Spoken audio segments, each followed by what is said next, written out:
Trade Commission, working on these issues as well. So that's my hopefully brief introduction. Let's just start off in getting right to it and want to go to questions. So please make sure you have questions for the audience.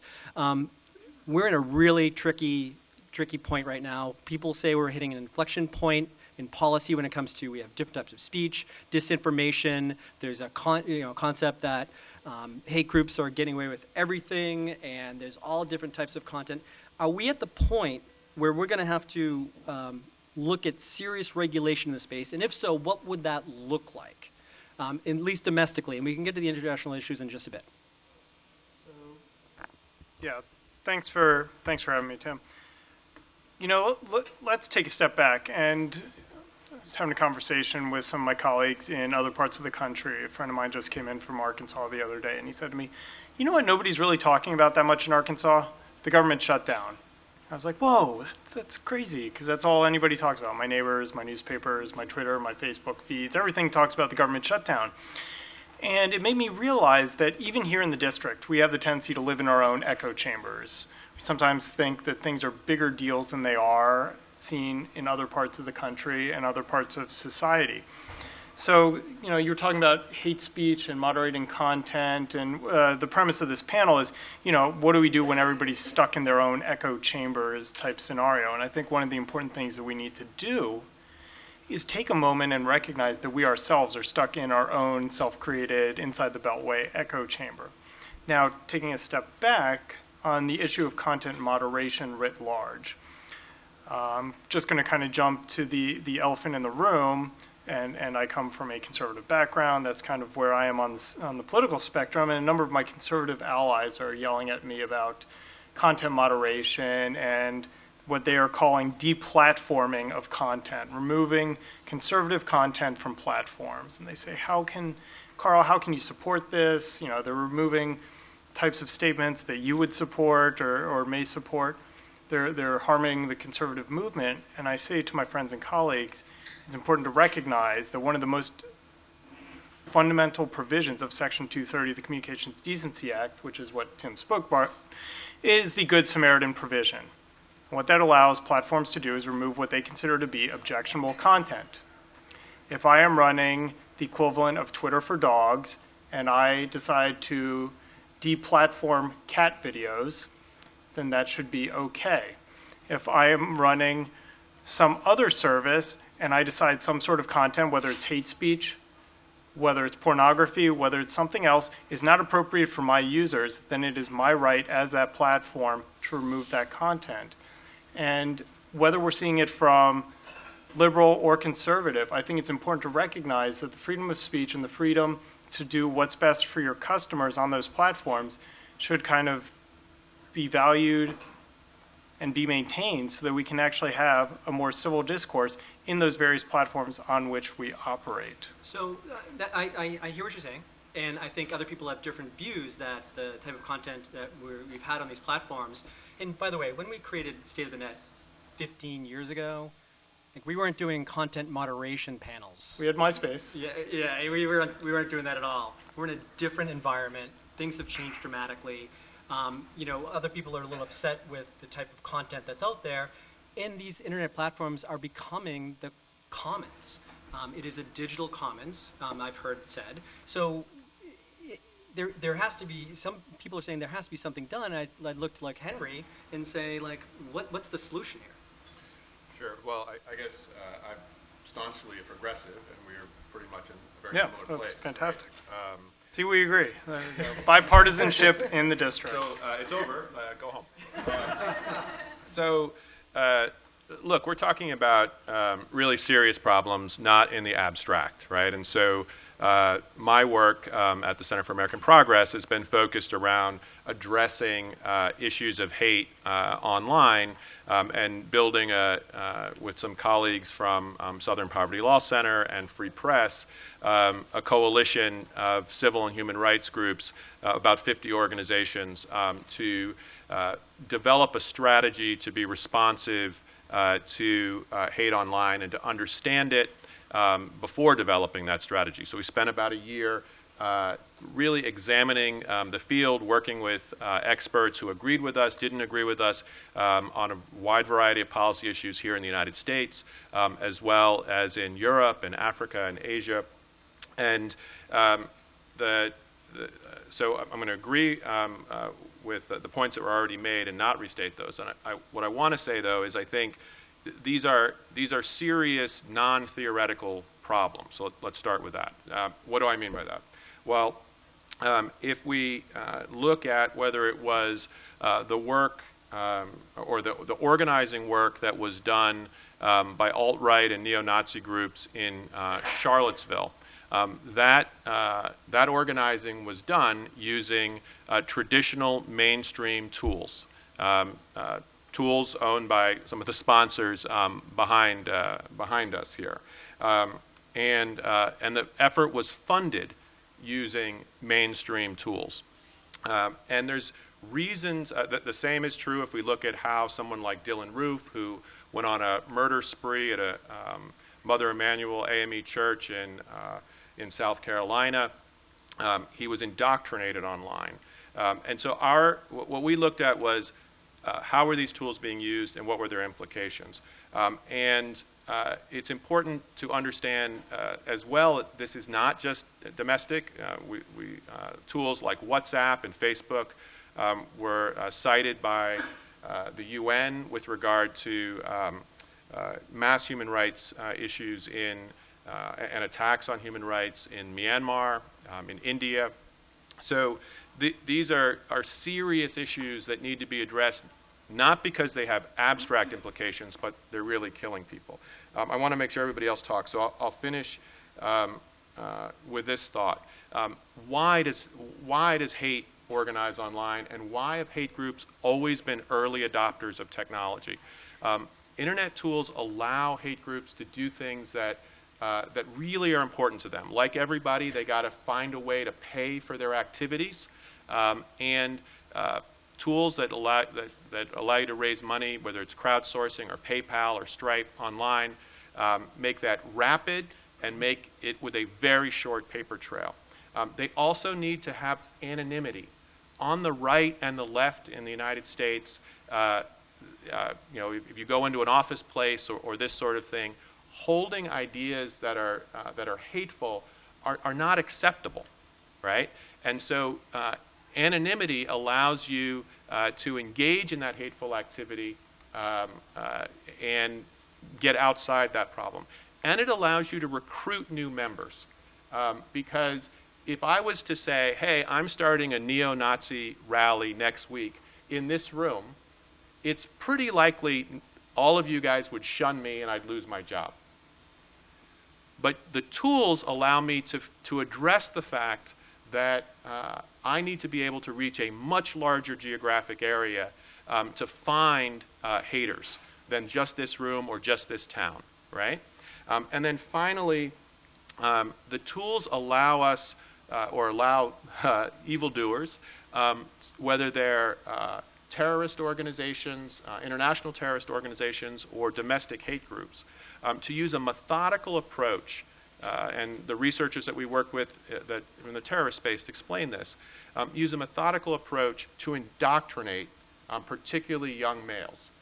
So these are a set of tools that are essential in that workplace. I'm going to shut up because I think there'll be other questions. Yeah, but I think we stopped short on. And none of us have answered your questions, but that's okay. No one's. They might have been terrible questions, but I think we're in Washington. We can see all the mechanics of government here. The question I think relevant for this space is, are we at a point where something has to be done, or do we just do nothing and just hope that things work out and that the Section 230 rules that internet companies operate under allow them they'll get a hold of this issue and it'll be better. We had an inflection point. I looked at Gail, looked at Daphne. What has to be done? I'll go. Yeah, please. Okay. So a couple of things first. Thank you and congratulations, because this was not easy for you, the build up to this with the government shutdown. and he's a true pro, and he kept it all together. And here we all are, so kudos to him.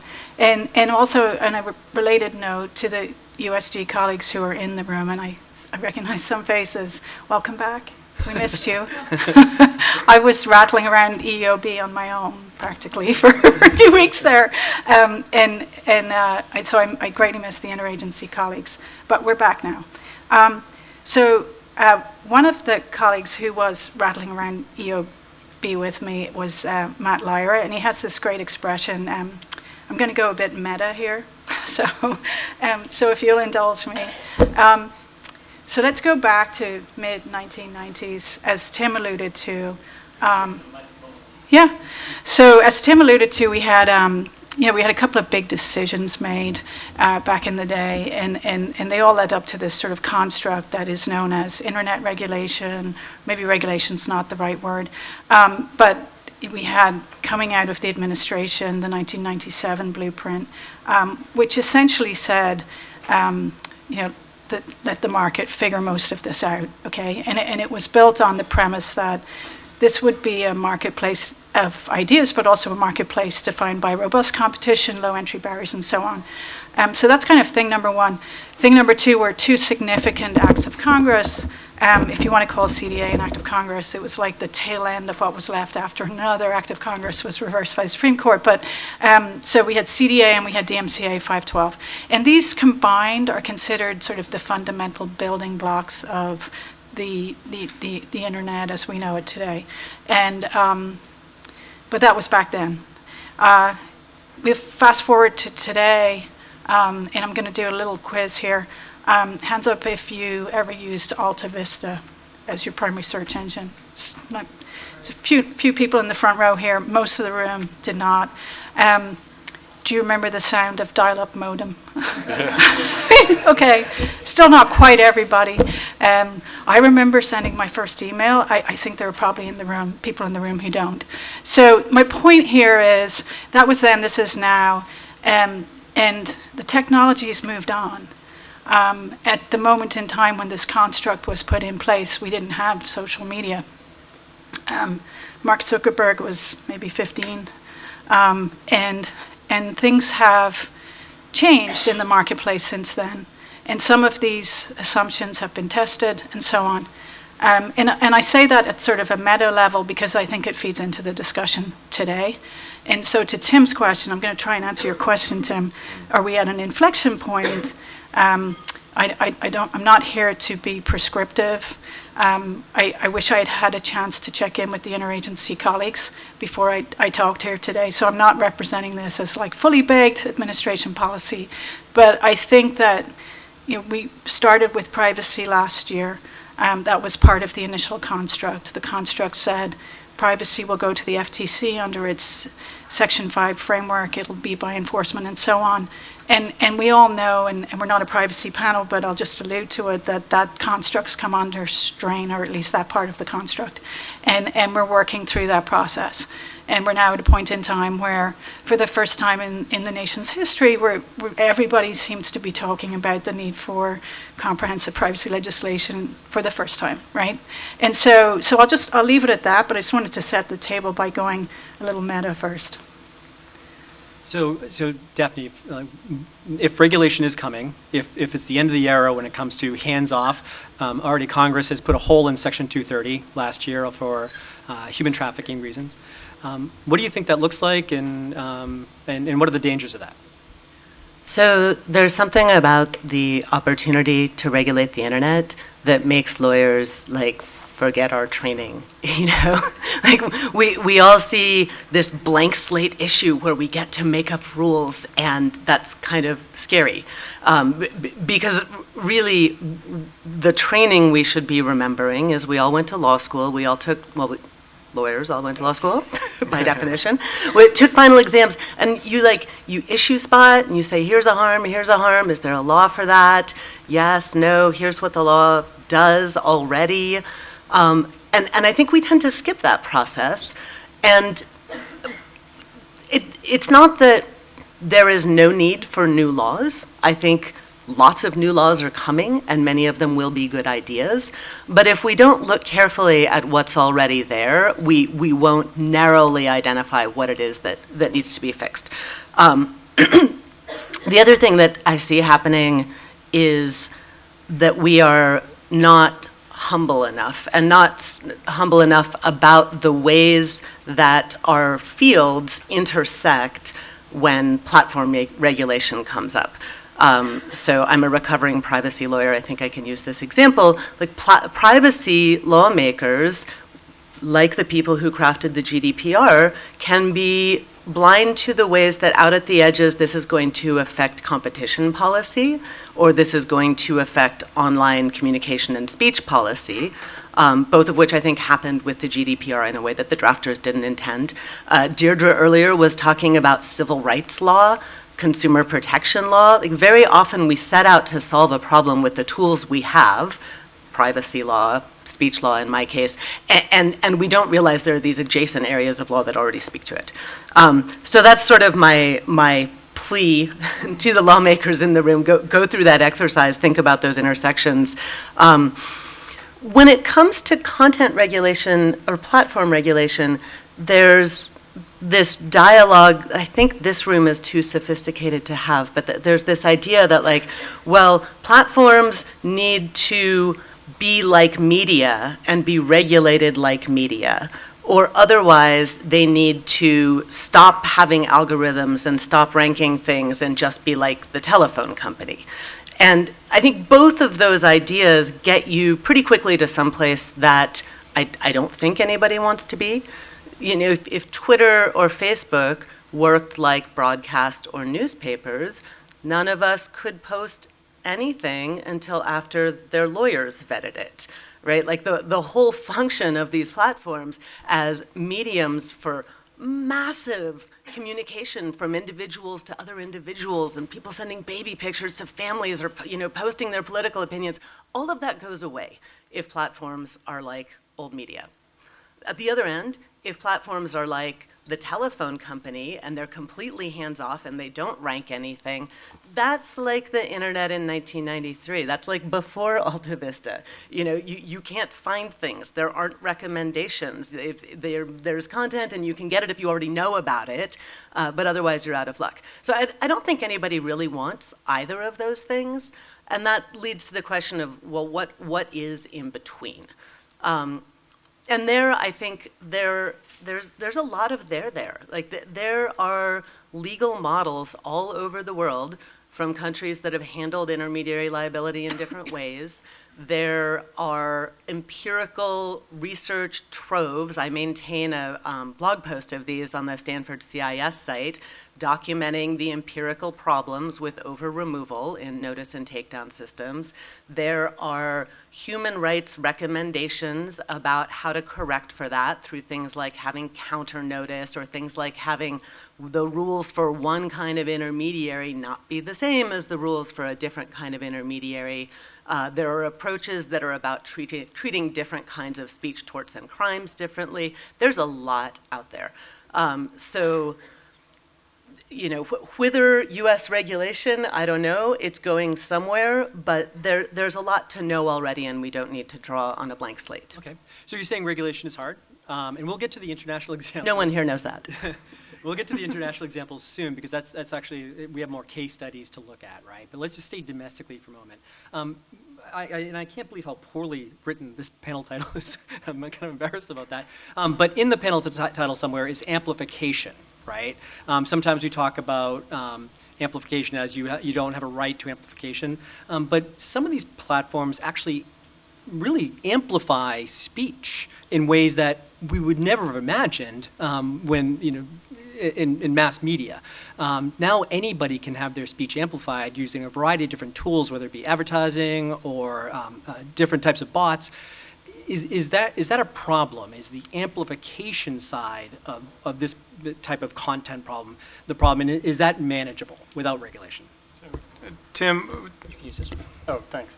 So going back to your prior supposition and then answering this question, you said, we need to do something. That assumes that we're not doing anything now, which I mean, to go back to your point about you had a whole day symposium on content moderation, and it gets into the issues that Henry was raising on taking down offensive and objectionable speech. And just earlier when I started, I was talking about removing what platforms find as objectionable or hate speech or stuff that their users don't want.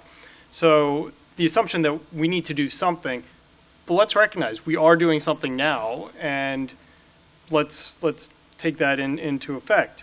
Now, getting to the next issue before us, which, sorry, I blanked on the question as I was making my point, which was, thank you, amplification, yes. You know, one of the things that keeps being used is the phrase tool, right? The internet's a tool. Let's take a moment and think about that. Email is great so that I can communicate with Daphne, but email can also become abusive. I can use it to spam people. So what did we do? We passed a law called the Can Spam Act, right? So as a tool, we need to kind of take a step back and recognize that it can be used either way. And, you know, as we go forward, we do need to recognize that when it comes to amplification, there are great uses of amplification, right? Let's use the breakout hit for Twitter, right? The picture of the miracle on the Hudson, right? That was amplification. That was where somebody took a picture, posted it to Twitter, and that message went, at the time it wasn't used viral, but it went viral at the time. That's amplification of a great, amazing story. Now, amplification likewise can be used in a negative way. So that's why we talk about content moderation. That's why you have these day-long symposiums, of why we all engage in this type of system, so that when we see amplification of stuff that is truly offensive, that's truly reprehensible, that violates our terms of service, our contracts with the end user, that we can take it down. So yes, there's an opportunity to amplify bad speech. There's a great opportunity to amplify good speech. And without amplification, things like Arab Spring don't happen.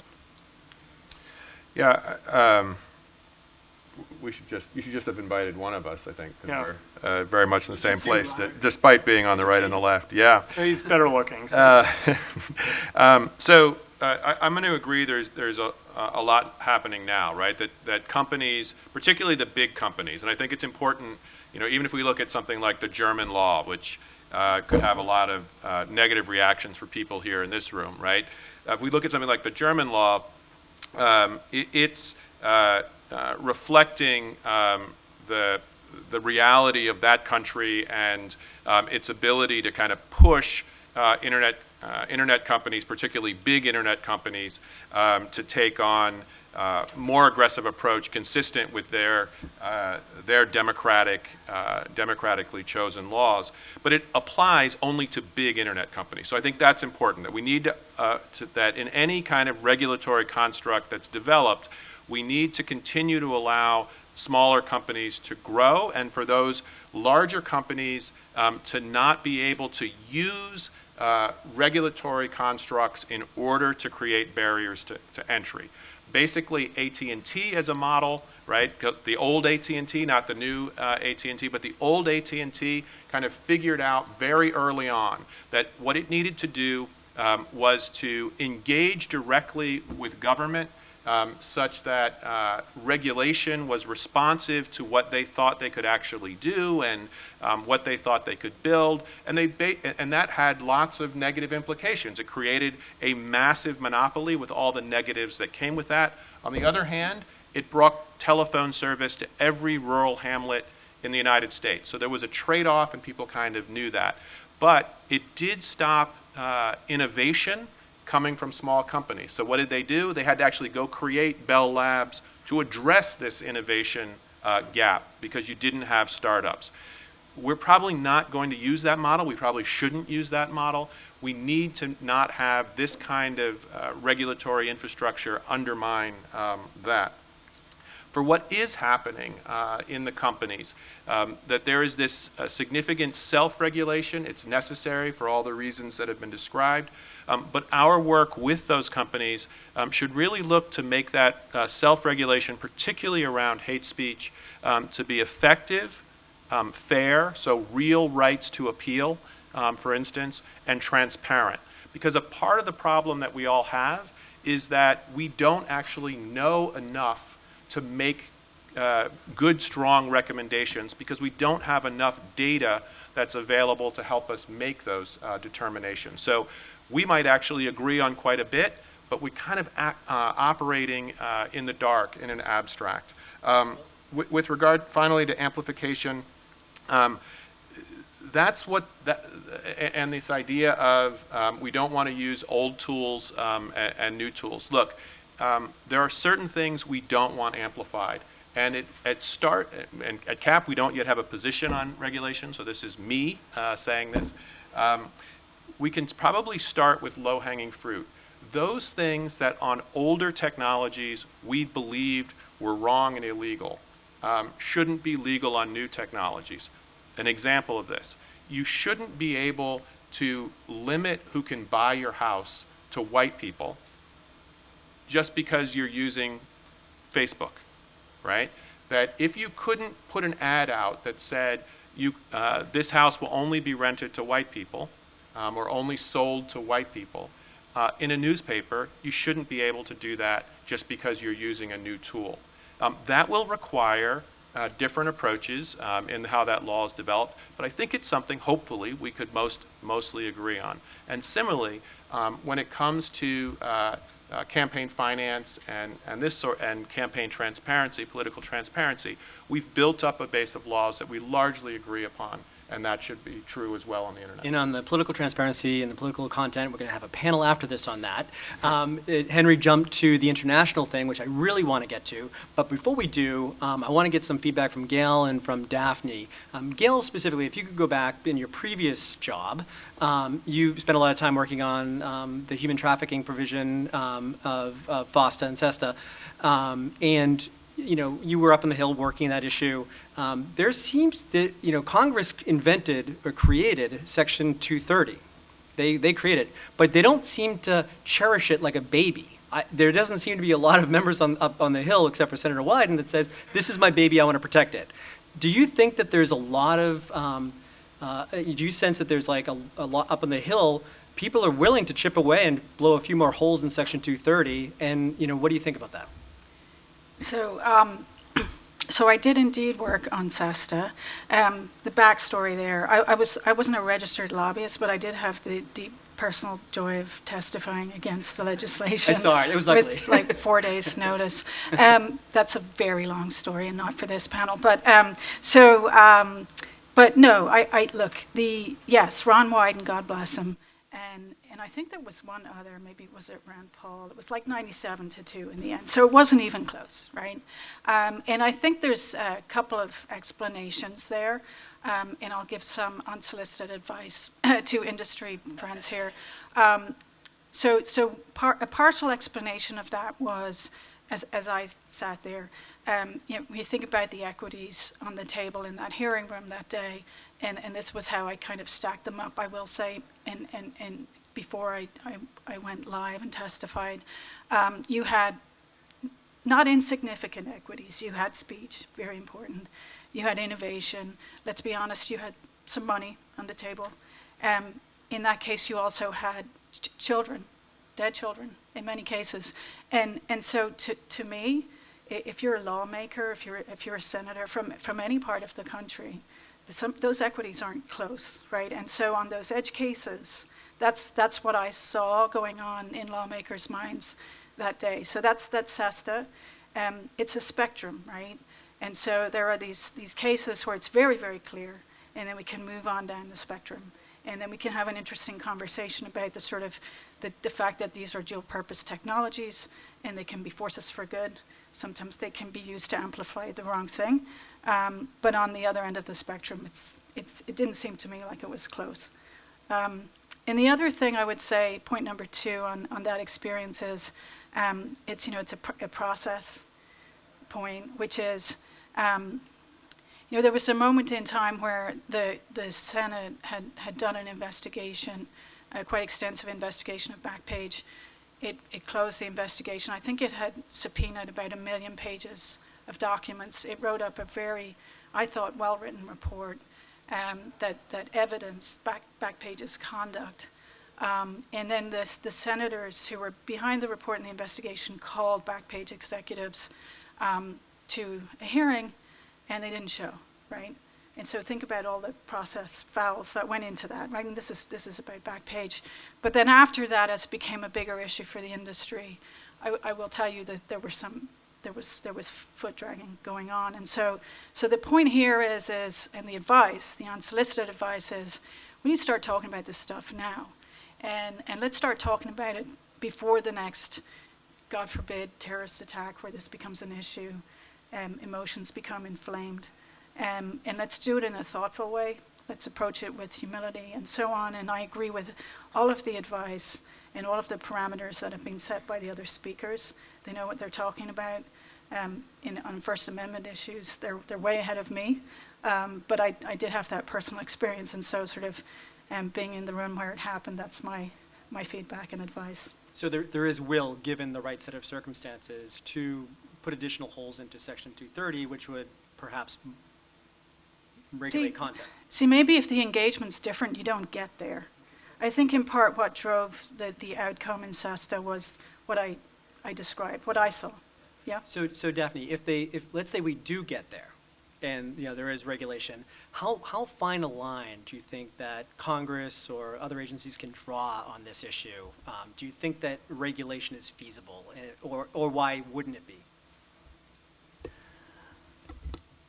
Well, one reason it might not be is because of the First Amendment, right? Like we know from pre-internet cases, like cases about bookstores, for example, that there's a limit to how much liability you can put on an intermediary because of their natural incentive in response to over-remove and to over-enforce and to burden not their own speech rights, but the speech rights of the people who are trying to distribute books through them or access information through them. So we know there's a limit where if you screw up your intermediary liability laws badly enough, you are going to come up against the First Amendment. I actually think SESTA is on that side of the line. But to go back to, can you do a better job? That's this laundry list that I was talking about before of ways that experts in other countries, human rights officials have approached this that have a lot more, fine-grained differential treatment for different things. Okay, seeing as Henry pulled the trigger on the international component, and while I still have your attention, I think one of the questions that I have is other countries don't have the First Amendment. And as far as branches of government goes, there seems to be will in Congress. The Supreme Court seems to be super First Amendment friendly these days and getting more First Amendment friendly. So maybe let's go into the international realm. There are other rules. I think Henry meant the German rule.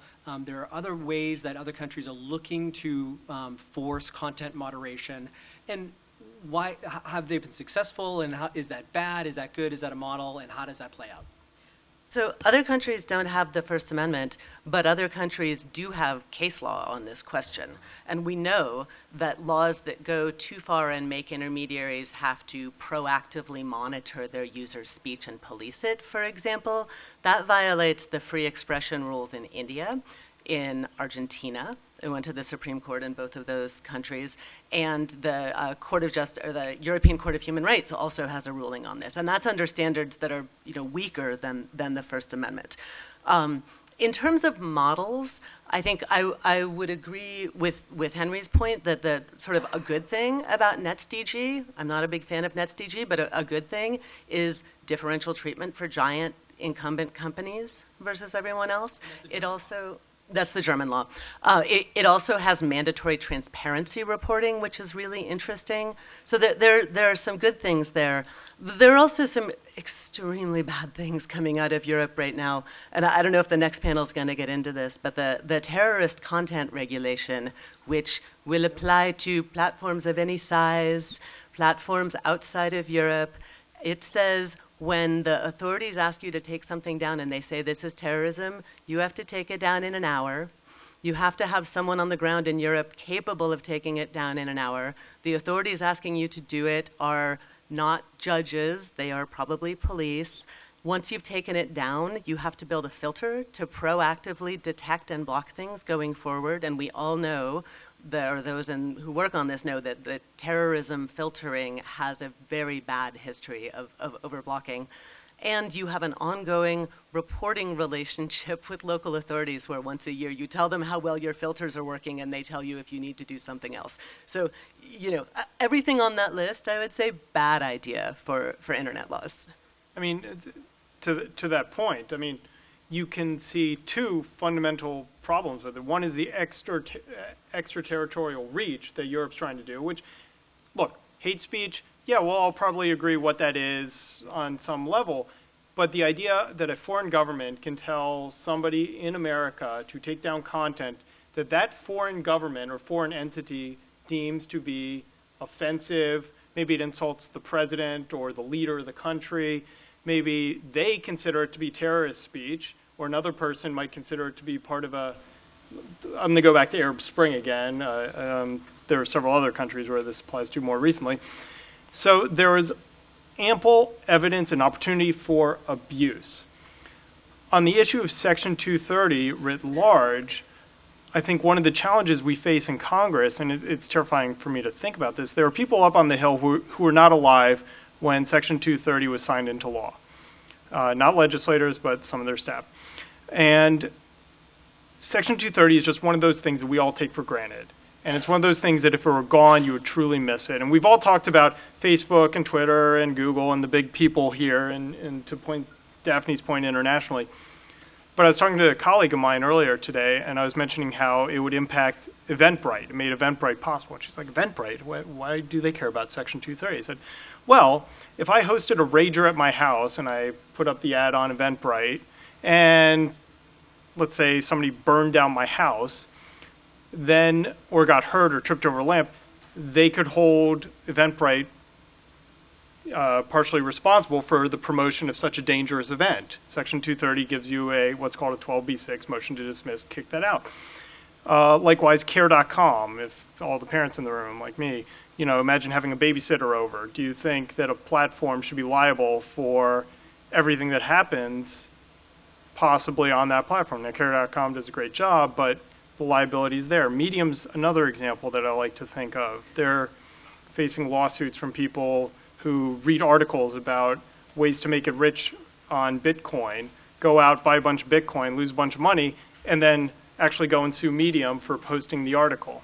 So there are all these things on the internet, online, that we take for granted that you don't see coming internationally because they don't have these types of protections. And the idea of just kind of, we'll Swiss cheese Section 230 where we see fit, I think gets away from a point that Daphne brought up earlier, which is if you see a harm, let's address it. Section 230 does not protect federal criminal law. If you engage in federal criminal law, that is not covered by Section 230. So to the extent that there are horrible things happening, let's address them in the criminal code and not Swiss cheese away what makes the internet great here in America and likewise internationally. So rather than me being devil's advocate the entire time, maybe Henry, can you say, well, Can you be devil's advocate? the future be a devil. The future externalities that Carl is like, we'll miss it when it's gone. But are people like right now? People are like, a lot of people are saying this kind of sucks. And so what is being done right now, and what maybe more should be done, going in that direction? Absent some type of regulation, are we going to get there? Yeah, so a couple of thoughts on this. One is, to your point, Carl, that using the criminal code, right? I think, or the examples I used earlier of anti-discrimination law as it relates to housing or campaign finance law. These laws, we built them up, and there's expertise built around them for a reason, because they represent what we believe is important to have a functioning egalitarian democracy, right? And it was also important to help build the internet. That there was greater, maybe greater freedom at its beginning. But now we've got to kind of figure out what's the next right balancing act. So if we use the German law as an example, What the German law does is, and again, I'm not advocating for the German law, but what the German law does is it takes a series of things that are criminal, that were already criminal in Germany, and brings those to the internet. And there's good reasons to say why it works or why it doesn't work, but it takes existing criminal law and it brings it to the internet and says, as an internet provider, a large internet provider, it's the wrong term, as a large social media provider, you may not facilitate what would be criminal off the net, right? So I think there are multiple ways, I guess my answer would be, there are multiple ways to go at this, right? And I think the reason I started by saying what we're talking about are serious issues. The things we're trying to solve are not abstract. That is, if we don't fix this, the implications are potentially disastrous. So in sitting with the authors of the German law in Berlin and talking it through with them, what's clear is that the idea of the return of an extreme right in Germany is something they perceive, this is the Conservative Party, right, that's in charge, it's something that they perceive as a systemic threat to the ability for people to survive in a European democratic context. And they have history on their side on that, right? Like, it is a criminal act to declare that you're a Nazi in Germany. It's a criminal act in Germany now to declare you're a Nazi online. It was always criminal to do so in a bar. Now it's illegal online as well. But the issue is now they're requiring that the internet companies do this. So I guess I'm kind of fall somewhere in the middle. There's a lot of work that needs to be done. We need to understand that the implications of not fixing some of this is that people will die, and it's that serious. On the other hand, we need to figure out how we maintain new startups and competition, how we maintain a robust set of ideas that challenge each other, which is essential in a democracy. We need to figure out what it is that will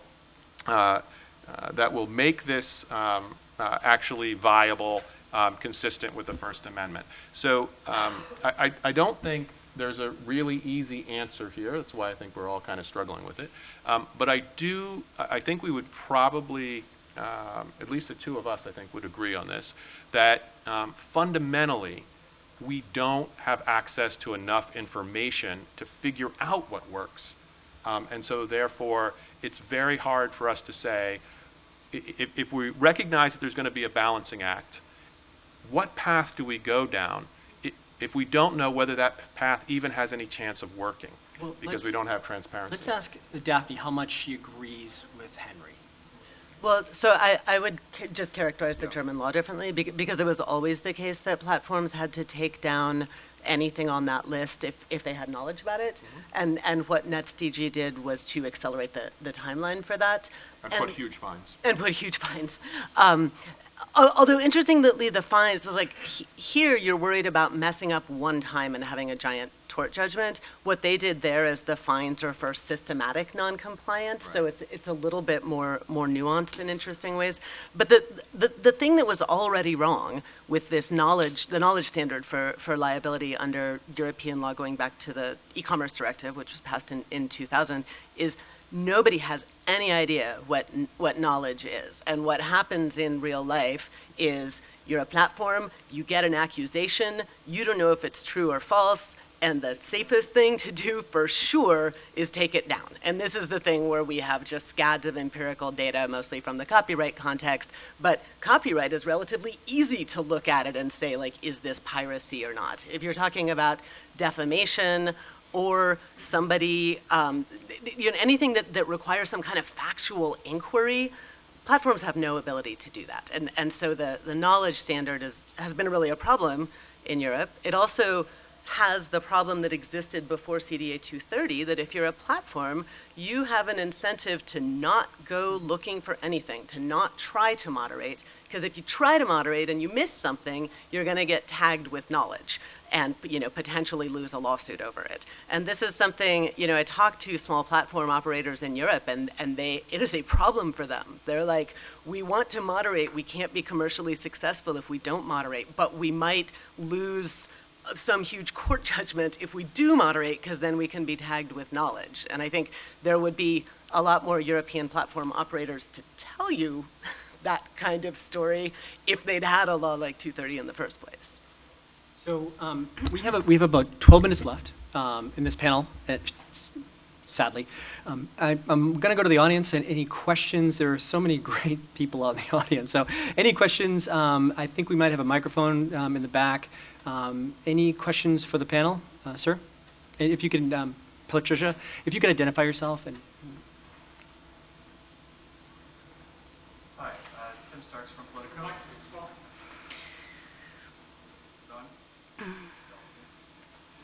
Now? can you hear me now? It's green. You Okay. can use mine. Tim, you can. Come Yeah, sit do you here. want to just, Sure, why not? TED Talk. I was going to bend over and be like, oh. Price is right, yeah. needs to be Tim Starks from The Price is Right, Politico, actually.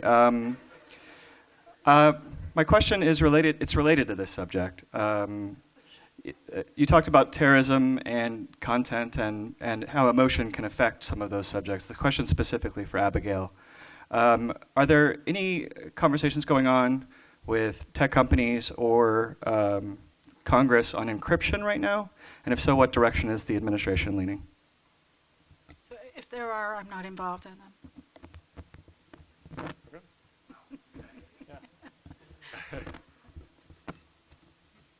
Okay, that was the question. That was in it. Okay, moving on. So any other questions from the audience? One in the Ellery back, Biddle in the back.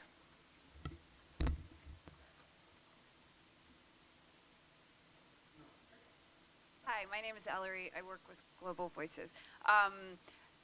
Anybody, Facebook has this new plan that they just dropped to build. I know they don't want to call it a Supreme Court, but whatever, the council thing that is going to, without independent experts who are going to deliberate on different types of content and whether it should stay on the platform or not. What do you think? Yeah, there's several proposals. There's a Supreme Court. There was a blog written recently from someone who's worked for me called, they should have a content Congress. What do you think about those proposals? So I was invited, I guess, a couple days ago to participate in that. So I'm glad you described it, because I was trying to figure out exactly what it was. So, you know, I think one of the reasons we wrote the policies that we wrote, which is only going to partially answer your question, was because we thought it was important that civil and human rights organizations begin to have this conversation on our terms and not only be responsive to mechanisms that large companies set up in order to engage on these issues.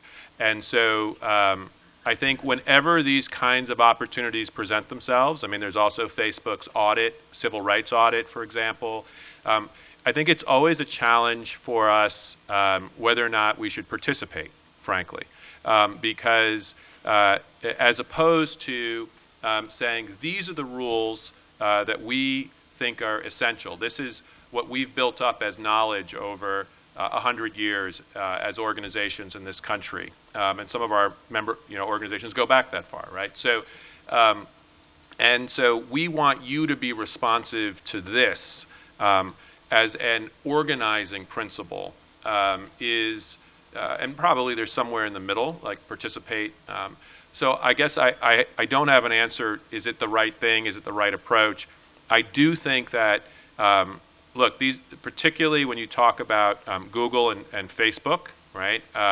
They have a significant amount of resources. They've invested that in fully engaging with the American political right and left in order to be able to influence and influence us as lobbyists do, not just in this industry but in others, but influence us and influence the ways in which we engage with these issues. Even before there was any conversation about, a significant conversation about regulation.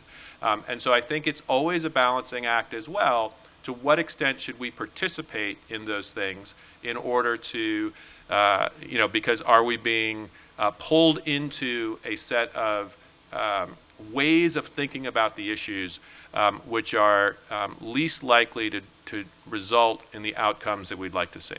I think everybody wants to weigh in on this question, but Gail has some like really interesting facial expressions that if you're.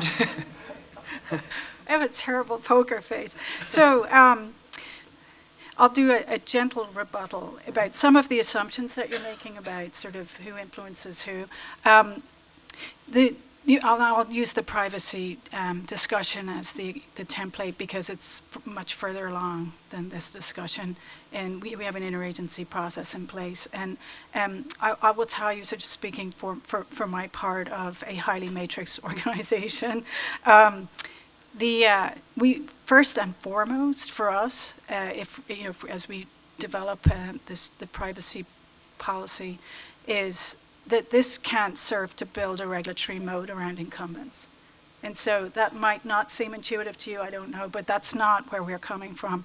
And it should be intuitive because we're a small business administration, and it's really important to us. It's also important to the colleagues at the FTC, throughout the FTC, that this regulation can't stand in the way of competition. Of course, they have that dual mission, and so they think about both missions and give both equal weight.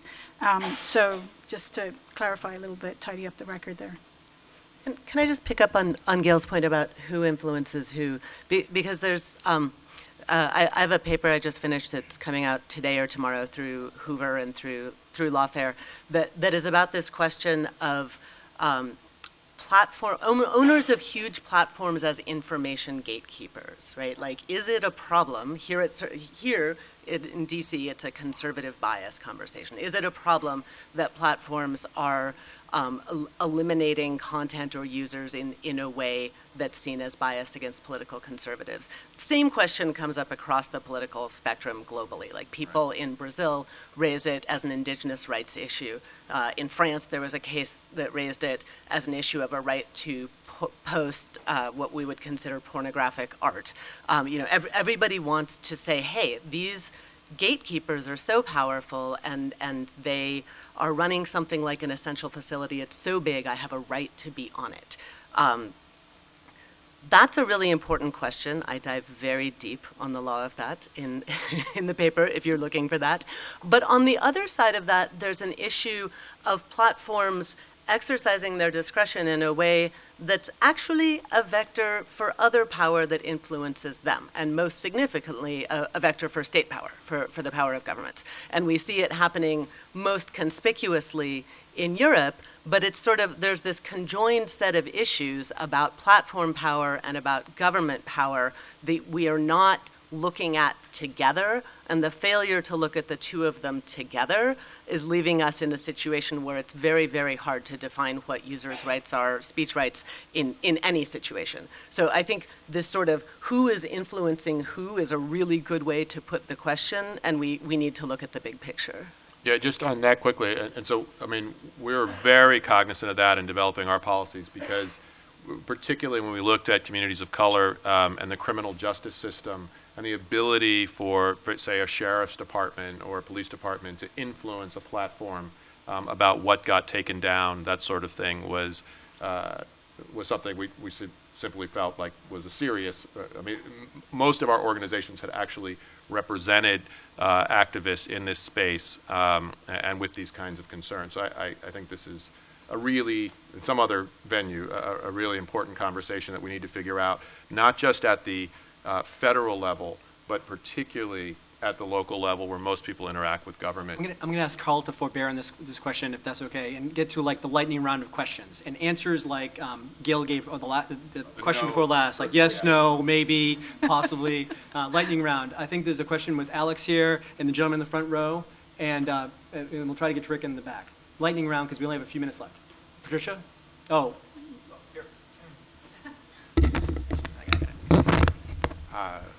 Yep, long-time caller, first-time asker. You talked about responsibility. On the tech side, if you see a elected leader, say a president, engaging in dehumanizing language, calling for mass genocide, for instance, is there a responsibility for the platform to step in? Let's say you have someone describing immigrants that way or leading a hate movement against the press. On the other side, if a government becomes aware that a platform is being used for genocide, say Myanmar or something like that in the future, is there a responsibility for the government to step in and intercede? Lightning round.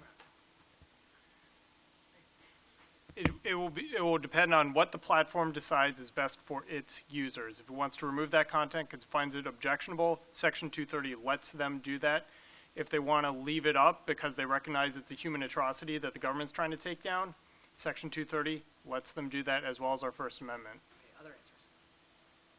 I mean, some of this sounds like it could be criminal and fall within a loophole to 230 for federal crimes. It's going to be super different in different countries. As I think I understand your question, Okay. yes. All right. And you want to go on next question? Yeah. Okay, next question. Rick. Gail's not doing the hypotheticals. You don't have to provide a lot of context. Just get to the question. I worked on the FOSTA-SESTA legislation organizing, and I feel your pain of what you had to go through. It was tough. Very quickly, there's a lot of discussion on revising Section 230, not getting rid of it as some would like to articulate, but having some type of modifications to it. The concern, the groups that I work with, the anti-human trafficking groups, is that the treaty agreements have language, Section 230 language in it, that could hinder those conversations within the U.S. Congress and the administration. And I'm wondering if others share that concern. So this is a reference to USMCA, NAFTA 2.0, and there's a provision in there that looks awfully like 230, and that creates an obligation to adopt into domestic law something that looks like 230 to the extent it doesn't exist. I'm going to have to punt on that simply because that's just not my wheelhouse. International trade is not my wheelhouse. But I do know there are discussions. I know groups like yours have talked to the White House about this. Sorry.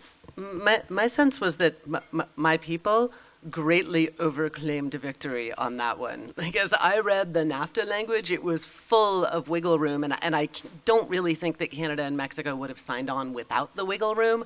So I'm not sure how much of a there is. And I see that argument as a total red herring.